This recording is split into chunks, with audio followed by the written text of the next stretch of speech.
Mr. President, I rise to support this Congressional Review Act resolution to block the USDA catfish inspection program. Despite what my colleague from Mississippi has said, there's no evidence that the catfish program provides any additional food safety benefit. It was designed to create a trade barrier. Now, I appreciate my opponent from Mississippi's opposition. He's working for his catfish farmers in Mississippi. No, I like Mississippi catfish, but I like all kinds of catfish. And in fact, the USDA, the FDA, the CDC, and the GAO have all confirmed that catfish, both domestic and imported, is already safe under FDA's jurisdiction. And in fact, you're more likely to get hit by lightning than to get sick from imported or domestic catfish. So let's not lose sight of what we're talking about here. FDA inspects hundreds of species of domestic and imported seafood. There's nothing particularly dangerous about catfish that merits setting up a whole separate inspection program under the U.S. Department of Agriculture. The fact is, the FDA is responsible for the safety of about 80 to 90% of all U.S. domestic and imported foods, and it has years of successful expertise in the unique area of seafood safety. So the FDA system has worked for both domestic and imported seafood, and it has done so for years. So let's talk about how we got to this point. Before 2008, the FDA was responsible for inspecting all foreign and domestic fish products, while the USDA, the Department of Agriculture, so the Food and Drug Administration, responsible for inspecting all foreign and domestic fish products. The Department of Agriculture inspected livestock such as beef, pork, and poultry. However, a provision was added to the 2008 Farm Bill that transferred the inspection of catfish, not all seafood, not all imported seafood, just catfish, to the United States Department of Agriculture, requiring that agency to set up a new separate program to inspect just catfish alone.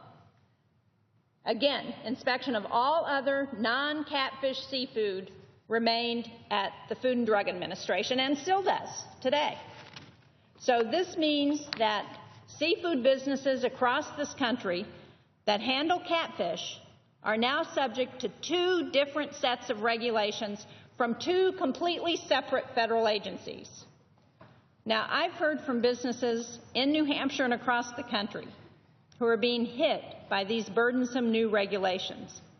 They're affecting these businesses' abilities to grow and create jobs.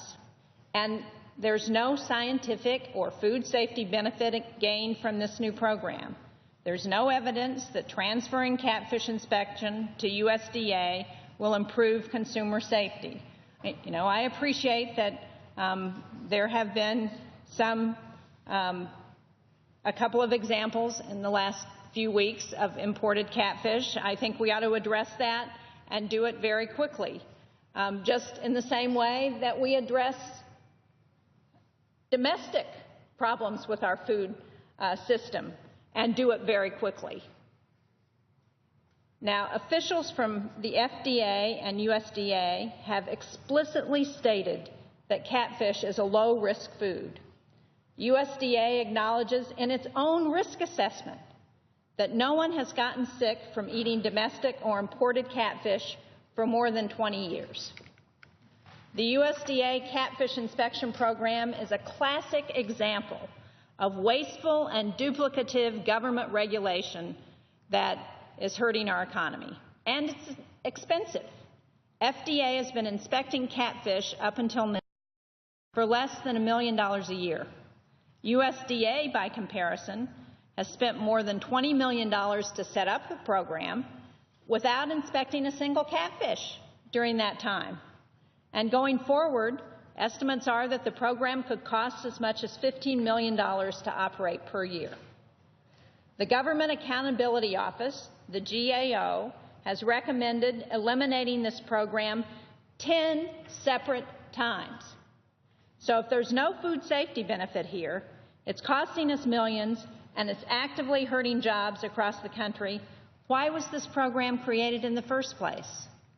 Well, this program, as I said earlier, is a thinly disguised illegal trade barrier against foreign catfish. And this kind of a barrier leaves us vulnerable on other American products, beef, soy, poultry, grain, to a wide variety of objections from any WTO nation.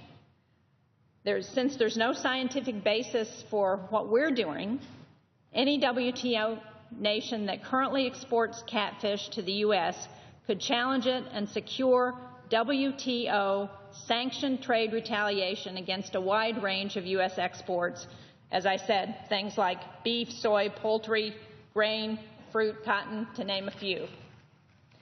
And again, it's important to go back and note how this policy change was created. It was not included in either version of the 2008 Farm Bill that passed the House or the Senate. It was never voted on or debated in either chamber before it was enacted. It was secretly included in the final version of the Farm Bill by the Conference Committee in 2008. And the only other time the Senate has voted on this issue, in 2012, we voted to repeal it in a strong bipartisan voice vote. So the resolution that we're talking about today has strong bipartisan support. 16 Democrats and 17 Republicans signed a discharge petition in order to initiate floor action. And most important, this resolution actually has the chance to become enacted law. This is not a program that this administration ever wanted to have to implement. In fact, it delayed implementing a final program for 8 years, I think in hopes that we in Congress would finally be able to get a vote that repealed the program.